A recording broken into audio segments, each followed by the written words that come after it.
जसे शत्रू होते तसे सावता बाबाला सुद्धा हे 3 शत्रू होते. हाडामासाचं वैर होतं त्यांचं. आणि अशी सगळी मंडळी सावता बाबांच्या विरोधात हे लग्न मोडायचं आहे अशा हिशोबाने तयारीला लागली. पण मोडायचं कसं याच्यावर खलबत सुरू झाली त्यांची. बघा किती चांगल्यासाठी मिटिंग घेतली या लोकांनी. चांगलं करण्यासाठी मिटिंगा घेतल्या जाव्यात, पण हे लग्न मोडण्यासाठी यांची मिटिंग होती. त्या गावामध्ये एक सकाराम माळी नावाचा एक सदग्रस्त होता. हा डोमकावळा होता. डोमकावळा कळला असेल तो. हा, याची आग लाव तिकडं, त्याची इकडं लाव. यांची सगळी बैठक बसली. हा तिथं जाऊन पोहोचला. इथे काय बैठका करत बसले, तिकडं भेंडगावला बैठक झाली. कशाची? सावताबाच्या लग्नाची सुपारी फुटली. तुम्ही बसा बोंब मारत. नुसती सुपारीच फुटली ना, लग्न तर काही लागलं नाही ना, अजून होत नाही लग्न. लिहून ठेव. तू आज बातमी आणली असेल लग्न जमवल्याची, उद्या संध्याकाळपर्यंत तूच आम्हाला बातमी सांगशील लग्न मोडल्याची. ते म्हणले कसं रे कसं? ते आता आमच्यावर सोडतो. आतापर्यंत कैक जणांची लग्न मोडली, ह्याचं लग्न मोडणं माझ्या हाताचा मळ आहे. बघा किती चांगलं कार्य करायला निघालीत लोक. दुसरा दिवस उजाडल्याबरोबर सकाळी स्नान संध्या झाल्यानंतर पहिल्यांदा गाडी झोपली कामाजी माळीनी. आणि हा महादेव शास्त्री आणि ओंकार स्वामींना गाडीत टाकलं आणि गेले भेंडगावला. आणि ही सगळी मंडळी अचानक आली. माऊलींनी पाहिलं, ही का बरं आली असतील? काही यांच्याशी माझं देणं घेणं नाही, काही नाही. मग ही आले का? बिन बोलाय मेहमान. यांना मी काही बोलवलेलं पण नाही. आले, बळच रामराम घातला.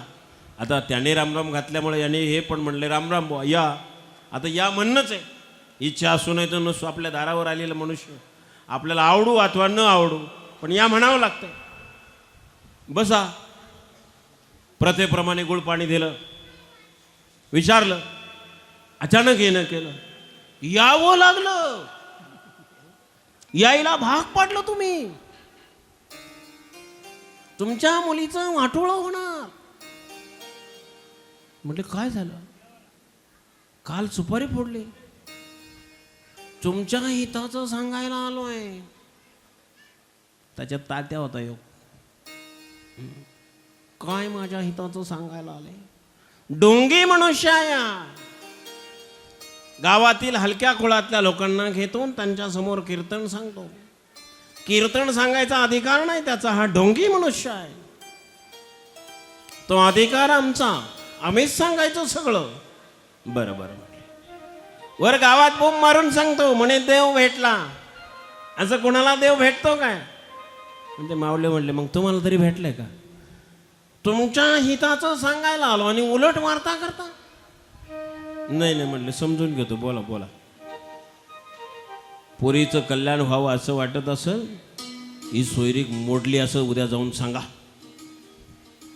मावळे म्हणाले विचार करतो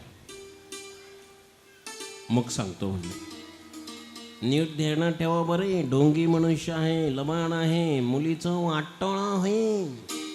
बघतो म्हटलं मी बघतो. रात्रभर विचार केला ह्या मनुष्याने. सकाळी उठले, गाडी झोपली. गाडी झोपून अरणगावला आले. तर काल सुपारी फुटलेली आहे. खूप आनंद आहे दोन्ही कुटुंबामध्ये. पण काल सुपारी फुटलेली असताना अचानक समोरची मंडळी जेव्हा येतात, परसोने पाहिलं भावनशे माऊलींची गाडी आली. अचानक काय? काल सुपारी फुटली. नांगेताताई आणि परसोबांना थोडं शंका वाटली मनामध्ये. काल लग्न पक्क करून आलो आपण आणि ही मंडळी अचानक आली. आल्यानंतर रामराम घातला, गुळपाणी झालं, वस्त्रीवर बसले. कसं काय येणं केलं? हे लग्न मोडावं असे शब्द ऐकल्यानंतर त्यांच्या काळजातच धस झालं. कारण जेव्हा लग्न मोडलं जातं ना तर दोन्ही घराण्याची आबरू जाते. हे शांत बसले. पुन्हा ते म्हणाले हे लग्न मोडावं अशी काही नतद्रष्ट मंडळींची इच्छा आहे. मग थोडं बरं वाटलं. तुमची तर इच्छा नाही ना? म्हणजे नाही. ती अमुक अमुक मंडळी माझ्याकडे आलेली होती. पण आता मी एक निर्णय घेतलाय. म्हणजे काय निर्णय घेतलाय?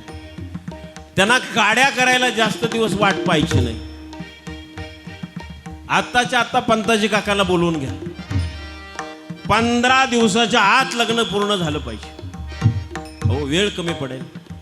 कारण तो काळ असा होता, 8-8 दिवस लग्न चालायचे आणि त्याची तयारी जय्यत असायची सगळी. आणि म्हणून परसोबांनी सांगितलं हा वेळ फार कमी होईल. म्हटलं वेळ कमी झाला तरी चालेल, पण ही जी षडयंत्री मंडळी आहे, हे अजून काही षडयंत्र करायच्या आधी आपण लग्न उरकून घेतलेलं बरं. हे परसोबांना सुद्धा पटलं. आणि मग दोघांनी एकमेकाला होकार दिला आणि पंत काकांना बोलवलं. बोलवल्यानंतर त्यांना सांगितलं कमीत कमी दिवसाचा मुहूर्त काढा. त्याने पंचांग उघडलं, पाहिलं, दोघांच्या राशी पत्रिका बनवून घेतल्या आणि सांगितलं की आजपासून बरोबर 15व्या दिवशी अतिशय चांगला मुहूर्त आहे. माऊली म्हणाले माझ्या मनात होतं तेच घडलं, कारण मला 15 दिवसाच्या आत लग्न उरकायचं आहे. आणि 15व्या दिवशीचा योगायोगाने मुहूर्त निघाला. अर्थात फक्त मुहूर्ताची नोंद ग्रंथामध्ये नोंदलेली नसल्यामुळे मी मुहूर्त सांगू शकत नाही, पण 15 दिवसाच्या आतला मुहूर्त निघाला आणि तयारी सुरू झाली. तयारी सुरू झाल्यानंतर लग्नामध्ये सगळ्यात महत्वाचा जो कार्यक्रम असतो तर दोन्हीकडच्या हळदी. आणि ते हळद दळण्यासाठी तात्याने काही नावावर शिवून नावं दिली होती.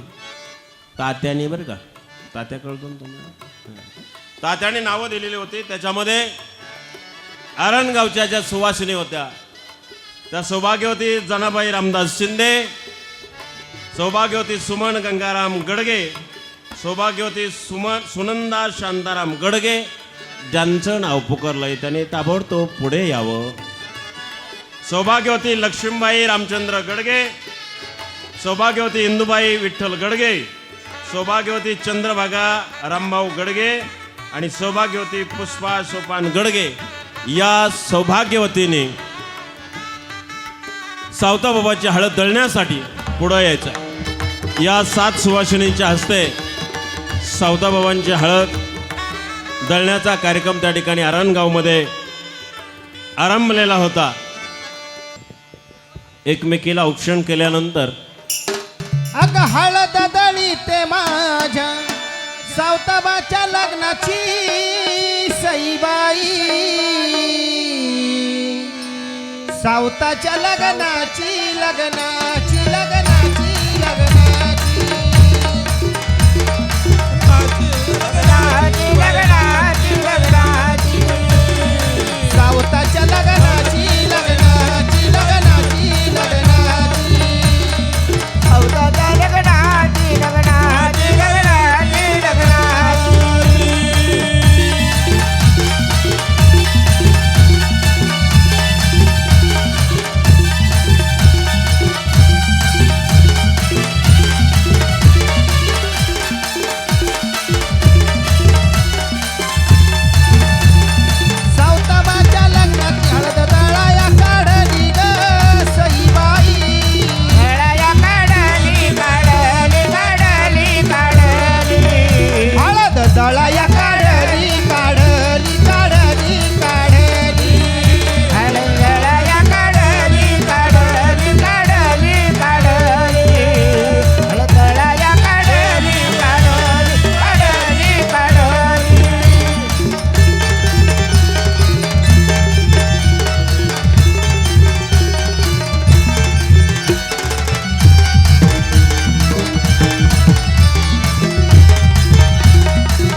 गणपती गणपती गणपती गणपती गणपती गणपती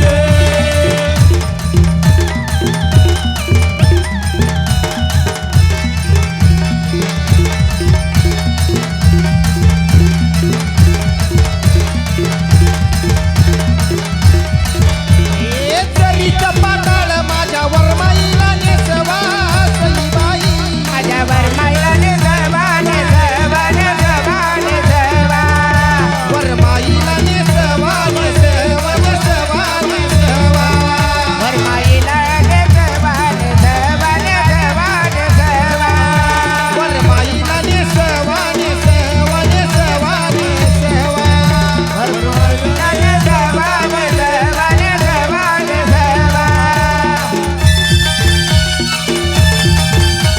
हो हो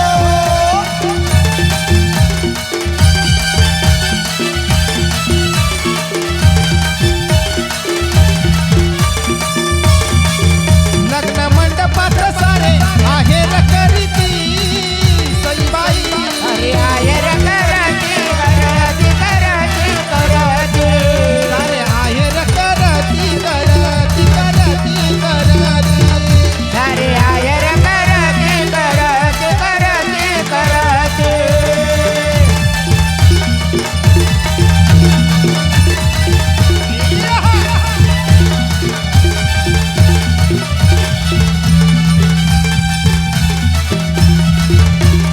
नवरदेव सावता त्याला बांधा मुंडवणी ग सईबाई याला बागा मुंडावाळी मागवळी वळी वळी त्याला बांधा मुंडवणी बाईवळी गवळी बाईवळी याला बागा मुंडावाळी वळी वळी वळी वर बाप परसूला फेटा बांधला तुऱ्याचा ग सईबाई फेटा बांधला तुऱ्याचा तुऱ्याचा तुऱ्याचा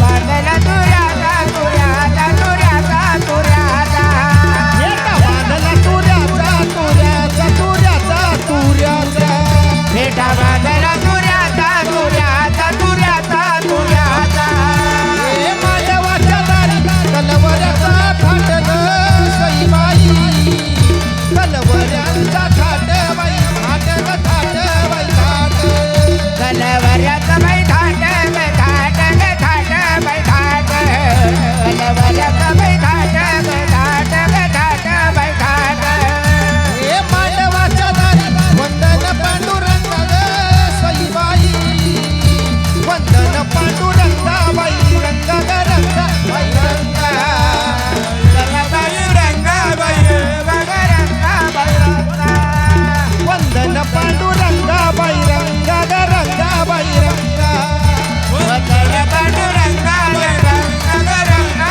बाई रंगा जय हो बोला साबता महाराज की हा विवाह सोहळा संपन्न होत असताना सावता बाबांच्या विवाह सोहळ्याची पेंट गावामध्ये जय्यत तयारी सुरू होते. अतिशय थाटामाटाचं नियोजन त्या ठिकाणी सुरू होतं आणि म्हणून हे सावता महाराजांना जेव्हा बातमी कळाली की आपल्या लग्नासाठी अमाप खर्च होतोय, तो खर्च होऊ नये असं सावता महाराजांना वाटत होतं आणि म्हणून सावता महाराजांनी आपल्या सासऱ्याला भेटायचा निरोप पाठवला. सासरे भेटायला आले आणि सासऱ्यांना सांगितलं लग्न ही साध्या पद्धतीने व्हावी, हा अमाप खर्च मला मान्य नाही, तेव्हा आपण इतर खर्च कमी करावा आणि जो खर्च काही करायचा असेल तो फक्त अन्नदानाला करावा, दीनदुबळ्यांना त्या ठिकाणी अन्नदान करावं आणि म्हणून हे लग्न साध्या पद्धतीने करावं. पण हे लग्न साध्या पद्धतीने करत असताना अन्नदान मात्र थाटामाटात करावं. आणि मग त्यावेळेला सासरं जावयांमध्ये त्या ठिकाणी चर्चा झाली आणि त्यावेळेला सांगितलं की आपल्या लग्नामध्ये विघ्न आणण्याचा अनेकांनी प्रयत्न केलेला आहे, हे विघ्न येऊन निर्विघ्न त्या ठिकाणी विवाह कार्य पार पडावं, कुठल्याही प्रकारचा गोंधळ होऊ नये म्हणून आदिशक्तीचं देवकार्य आपल्याला पूर्ण केलं पाहिजे. आणि म्हणून आरण गावामध्ये आणि भेंड गावामध्ये दोन्ही नवरा नवरीचा त्या ठिकाणी गोंधळ घालण्यात आलेला आहे. दारी लग्नाचा मांडव सजला ग नटवाल दारी लग्नाचा मांडव सजला ग माझ्या आंबाचा संबळ वाजला